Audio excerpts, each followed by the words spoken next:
먼저 1절 말씀을 보니까 그러자 욥이 대답했습니다. 이렇게 말을 하죠. 이것은 엘리바스의 세 번째 변론에 대한 욥의 대답입니다. 2절에 오늘까지도 내 쓰라린 원망은 계속되는구나. 내가 당한 일이 너무 심해서 신음소리도 나오지 않는구나. 이 욥의 친구들은 욥에게 계속해서 원망과 탄식을 벌이라고 권면을 했었죠. 그런데 엘리바스의 말이 끝나고 한 첫 마디가 쓰라린 원망입니다. 그 정도로 욥이 처한 상황, 욥의 고난이란 감당하기 어렵고 또 힘든 것이었죠. 여러분도 한 번쯤은 다 경험이 있으실 것 같습니다. 힘든 상황. 정말 힘들 때 우리 말도 안 나오지 않습니까? 그럴 정도의 힘든 고난이 욥에게는 계속되고 있는 것이죠. 이런 상황에서 욥이 택한 이 현실의 문제 해결 방안은 바로 하나님을 만나는 것이었습니다. 욥은 하나님을 만나기를 원합니다. 오직 하나님만이 자신의 고난을 덜어주실 수 있기 때문인 것이죠. 3절 4절을 한번 같이 읽어보도록 하겠습니다. 시작. 그분을 어디서 찾으시지 알 수만 있다면, 내가 그분의 거처에 갈 수만 있다면, 내가 그분 앞에서 내 사정을 내놓고 내 입을 할 말로 채웠을 텐데. 이 3절과 4절을 보면 욥은 하나님과 만나 자신의 무지함을 밝히기를 원하고 있습니다. 욥은 친구들의 논리에 일일이 반박하면서 거기에 논쟁을 하는 것, 그것은 무가치한 일이다. 그리고 자신의 문제를 해결해 주실 분은 오직 하나님밖에 없음을 깨달았습니다. 즉 하나님과의 만남을 통해서 이해할 수 없는 이 지금의 상황, 이 지금의 고난에 대해서 깨닫기를 소망하는 욥의 의지가 이 말씀에 포함되어 있는 것입니다. 5절에 그분이 내게 뭐라고 대답하실지 알고 그분이 내게 하시는 말씀을 곰곰이 생각했을 텐데. 지금까지 욥의 친구들은 어떻습니까? 욥에게 교만하다고 비난했었죠. 물론 욥은 하나님 앞에서 원망하고 탄식했습니다. 하지만 친구들 말과는 달리 하나님 앞에서 겸손했습니다. 하나님이 하시는 말씀을 듣기 원했고 또 배우고 깨닫기를 소망하는 이 5절 말씀은 욥의 겸손함의 증거라고 할 수 있는 것입니다. 계속해서 6절, 7절 말씀은 이 의인의 간구를 외면하지 않으시는 하나님께서 반드시 자신을 위로해 주신다는 그런 욥의 확신입니다. 그런데 8절, 9절을 보면 욥이 당황하는 듯한 모습을 볼 수 있습니다. 그러나 내가 앞으로 가도 그분이 계시지 않고 뒤로 가도 그분을 찾을 수가 없구나. 그분이 왼쪽에서 일하고 계실 때도 그분을 뵙지 못하고 그분이 오른쪽으로 돌이키시니 도무지 만나 뵐 수가 없구나. 욥은 간절히 하나님을 만나기 원하지만 어디에서도 만날 수가 없었다라는 것입니다. 하나님은 욥의 부르짖음에 아무런 응답도 하지 않으셨습니다. 만약 우리가 이런 상황에 놓여 있다면 여러분 어떻게 하시겠습니까? 하나님의 존재와 그분의 신실하심을 여러분 신뢰할 수 있겠습니까? 많은 성도들이 일이 잘 될 때는 하나님의 은혜라고 말하면서 그분의 존재하심 그리고 신실하심을 전혀 의심하지 않습니다. 그런데 욥처럼 고난을 당하게 되면 어떻습니까? 여러분 잘 아시는 베드로조차도 예수님과 함께 할 때는 은혜가 충만해서 예수님 죽으시면 저도 따라 죽겠습니다. 이렇게 고백했던 사람이죠. 그런데 혼란이 닥쳐오고 고난이 눈앞에 보이자 베드로는 주님을 모른다고 부인을 했습니다. 우리도 그럴 수 있습니다. 그런데 욥은 자신이 처한 이 고난과 고통 속에서 하나님의 섭리를 깨닫지는 못했지만 하나님의 존재를 부인하지는 않았습니다. 우리에게도 이런 믿음이 있어야 합니다. 여러분 잘 될 때 우리 곁에 계셨던 하나님이 우리가 고난 당할 때 우리 곁에 계시지 않는다라는 것은 말도 안 되는 것이죠. 다만 욥이 지금 괴로운 것은 하나님께서 존재하심에도 불구하고 하나님을 만날 수 없다라는 것입니다. 우리들도 그런 때를 맞이할 수 있습니다. 그렇다면 우리는 그런 때 어떻게 해야 합니까? 우리에게 필요한 신앙의 자세는 과연 무엇입니까? 여러분, 욥은요, 자기가 당하고 있는 재앙에 대하여 하나님을 무조건 믿는다는 식으로 얼렁뚱땅 이렇게 넘기는 그런 믿음이 아니었습니다. 그 이유를 분명히 밝히려고 지금 몸부림치고 있는 겁니다. 이것이 바로 신앙의 자세인 것이죠.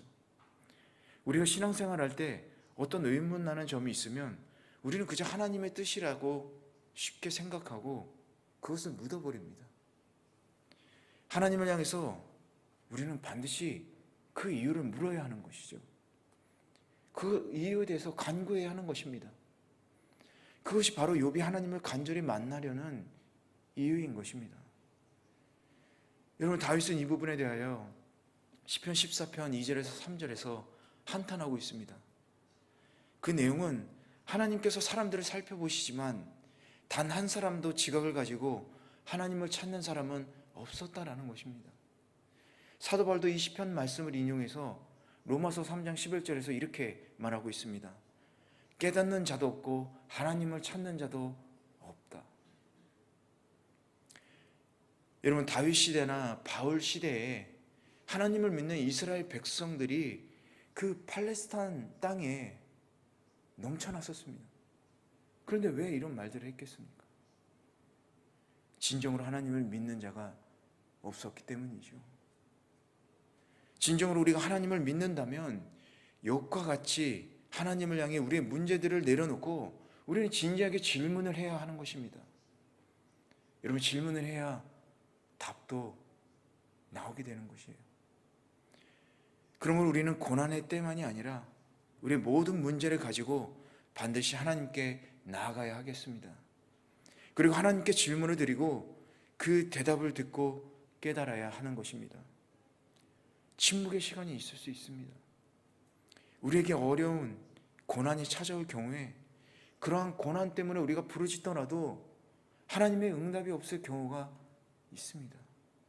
그럴 때 우리는 하나님의 존재에 대해서 부정하고 싶은 유혹을 받게 되는 거예요. 과연 하나님이 살아계시는가? 과연 하나님은 나를 도와주시는 분이신가? 그렇다면 왜 침묵하시고 나를 도와주시지 않는가? 하지만 그것이 바로 사탄이 노리는 계략임을 여러분 잊지 마시기 바랍니다. 그리고 그러한 사탄의 시험을 하나님에 대한 변치 않는 신뢰로 여러분 이겨내시기를 축원합니다.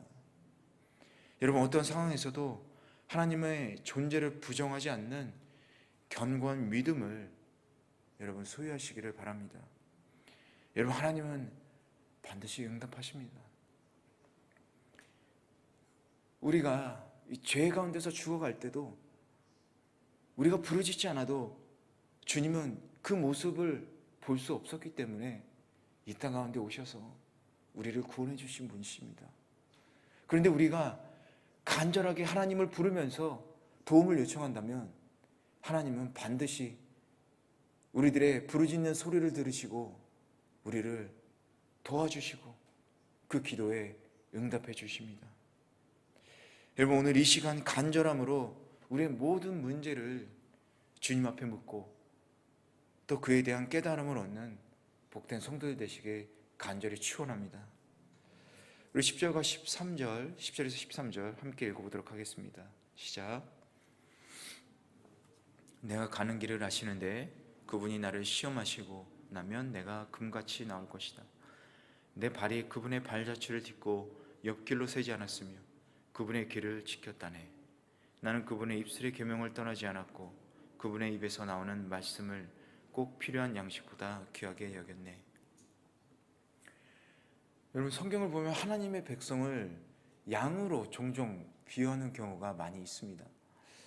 여러분도 아시다시피 양은 시력이 좋지 않습니다. 그래서 자기가 어디로 가는지 잘 몰라요. 그러다 보니까 자기 마음대로 가다가 웅덩이에 빠지기도 하고 또 산 기슭에서 굴러 떨어져서 다리가 부러지거나 죽기도 합니다. 그런데 양에게 좋은 건 하나가 있는데 귀가 아주 밝다고 그래요. 그래서 목자의 소리를 잘 듣고 또 그 목자의 소리를 기억했다가 구별할 수 있다고 합니다. 이 허구많은 동물 중에서 하나님께서 이 하나님의 백성을 양으로 비유하신 이유 왜일까요? 그것은 목자의 소리를 잘 듣고 따라다녀야 안전하다라는 것이죠. 목자의 소리를 잘 듣고 따라가야 맛있는 풀도 먹고 햇볕 따뜻한 풀밭에서 쉴 수 있다라는 것입니다. 10절에 내가 가는 길을 아시는데 우리는 우리의 인생에서 어디로 가야 할지 모르는 양과 같은 존재인 겁니다.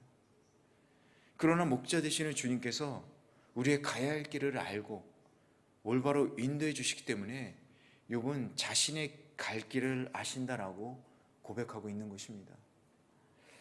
욥은 이해할 수 없는 상황에 대한 슬픔과 원망의 감정을 가지고 있었지만 반드시 나를 선한 길로 이끌어 주신다는 그런 믿음의 고백을 하고 있는 것입니다.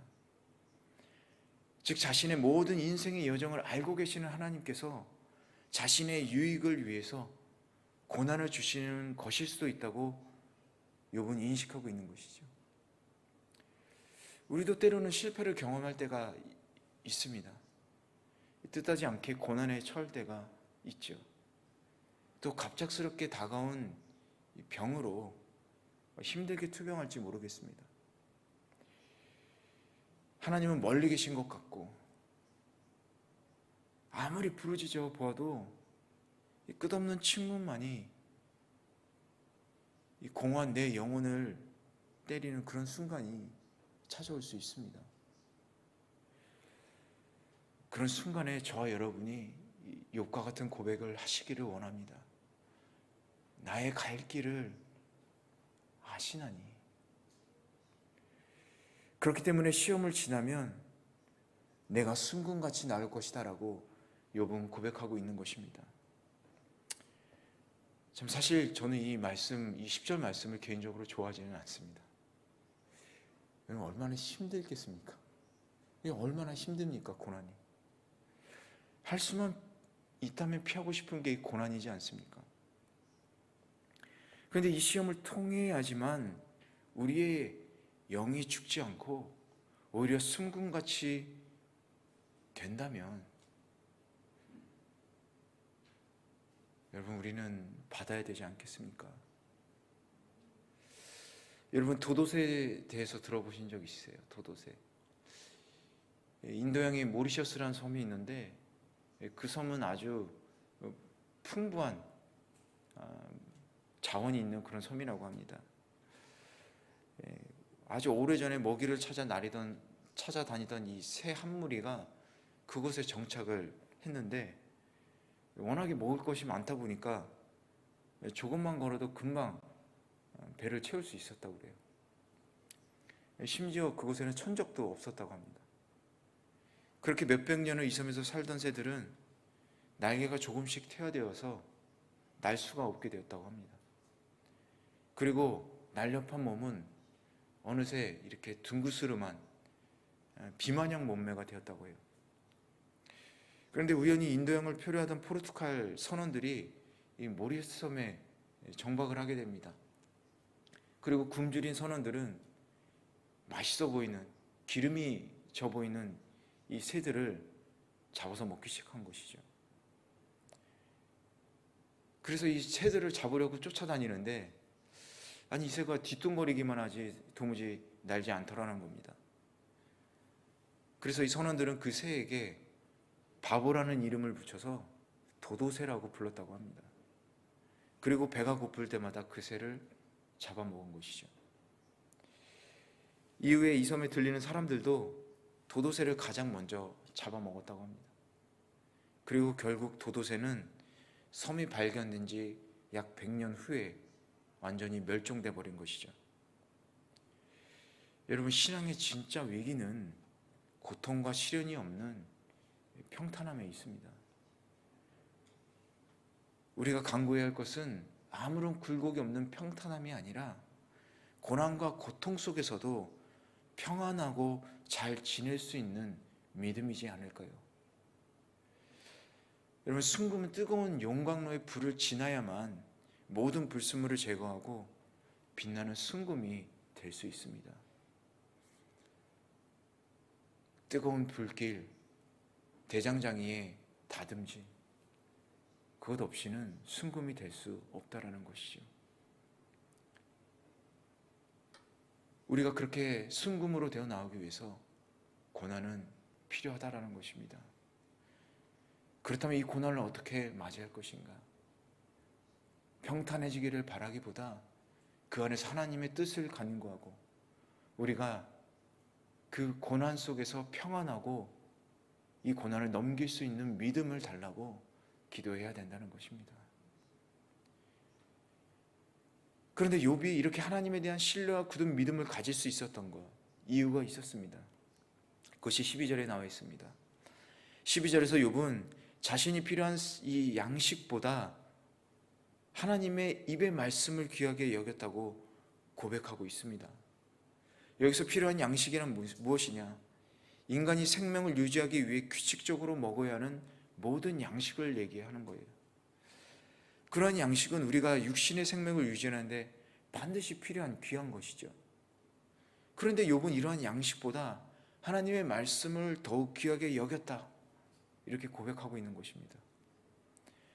욥은 자신의 생명과도 같은 음식, 삶에 여유를 주고 기쁨과 행복을 주는 음식보다도 하나님의 말씀을 더 사랑하고 귀하게 생각했던 것입니다. 여러분, 진정한 성도라면 오늘 욥이 하나님께 고백하고 있듯이 하나님의 말씀에 대한 사모함과 이 갈급함이 있어야 합니다. 그렇다면 우리는 매일 먹는 이 음식처럼 우리의 영혼의 양식인 이 말씀으로 우리의 배고픈 영을 채우고 있습니까? 여러분, 욥을 보십시오. 육의 모든 것이 없어진 지금 욥을 지탱해 주는 것은 영의 양식인 말씀이지 않습니까? 주님께서는 사람이 떡으로만 살 것이 아니요 하나님의 입으로 나오는 모든 말씀으로 살 것이다, 이렇게 말씀하셨습니다. 육의 양식보다 더 귀한 것이 하나님의 영의 양식인 말씀인 줄 믿습니다. 여러분, 오늘도 이 주님의 말씀을 사모하면서 영의 양식인 말씀으로 우리의 영을 채워 강건해지시기를 축원합니다. 그 말씀을 통해서 여러분, 도도새의 믿음이 아니라 순금의 믿음을 가지시길 주님의 이름으로 간절히 축원합니다. 13절에서 17절 한번 같이 읽어보도록 하겠습니다. 시작. 그분이 정하신 뜻이 있는데 누가 바꾸겠는가? 그분은 무엇이든 원하시면 그대로 하시는 분이니 그분은 나를 위해 정하신 일을 이루시고 또 그분께는 아직도 그런 계획이 많이 있다네. 그래서 내가 그분 앞에서 이렇게 괴로워하고 내가 그분을 생각하며 두려워하는 것이라네. 나를 낙심케 하시고 전능하신 분이 내게 어려움을 주시는구나. 그러나 내가 어둠 앞에서도 끊어지지 않았네. 그분이 내 얼굴을 어둠으로 덮지 않으셨다. 욥은 이러한 믿음에도 불구하고 두려움을 떨쳐버릴 수는 없었습니다. 왜냐하면 하나님께서 자신의 무죄를 아시지만 자신을 고난에 처하게 하셨고 그런 하나님의 뜻을 아무도 바꿀 수 없다라는 것을 알고 있었기 때문입니다. 여러분, 하나님이 세우신 뜻은 인간이 바꿀 수는 없습니다. 아니, 그렇다면 우리가 기도를 해도 소용이 없지 않나요? 어차피 하나님께서 세우신 뜻이 있다면 우리가 원하는 것을 기도하는 것은 무의미하지 않습니까? 이렇게 물을지 모르겠습니다. 우리가 기도를 통해서 우리의 모든 것을 주님께 말할 수 있는 것은 아주 감사하고 필요한 것입니다. 그러나 우리가 기도를 하는 목적은 우리가 주님의 뜻을 알기 위해서 기도를 하는 것이죠. 나의 뜻을 이루기 위해서 기도하는 것은 아니지 않습니까? 그리고 오랜 기도를 통해서 우리의 것을 내려놓는 과정이 필요하기 때문이죠.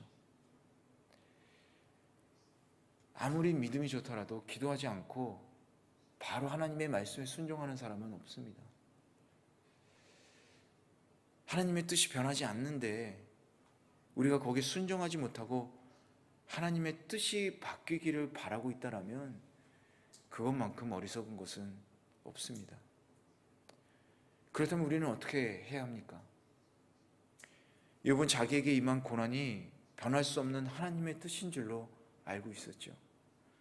그래서 단지 욥은 하나님께 호소할 뿐이었습니다. 단지 하나님께 간절히 기도만 했던 것이죠.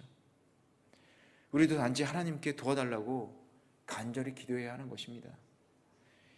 여러분, 예수님조차도 십자가의 고난을 앞에 두시고 피하시기를 원하셨습니다. 너무나도 고통스럽고 두려운 일이었기 때문이죠. 그러나 예수님은 하나님의 뜻을 자신의 의지로 바꾸려 하지 않으셨습니다. 그리고 담대히 그 고난을 받으시고 영광의 부활을 맞이하셨죠. 이렇게 하나님의 뜻에 순종하는 것이 바로 하나님의 주권과 섭리를 인정하는 바른 신앙인 줄 여러분 믿으시기 바랍니다. 그런데 우리는 자신의 의지와 노력으로 하나님의 뜻을 바꾸려고 할 때가 있습니다. 여러분 잘 아시는 출애굽기에 신명기에 나오는 말씀인데 신명기 1장에 보면 출애굽한 이스라엘 백성들이 어떻게 합니까? 가데스 바네아에서 하나님을 원망하고 불순종하게 되죠.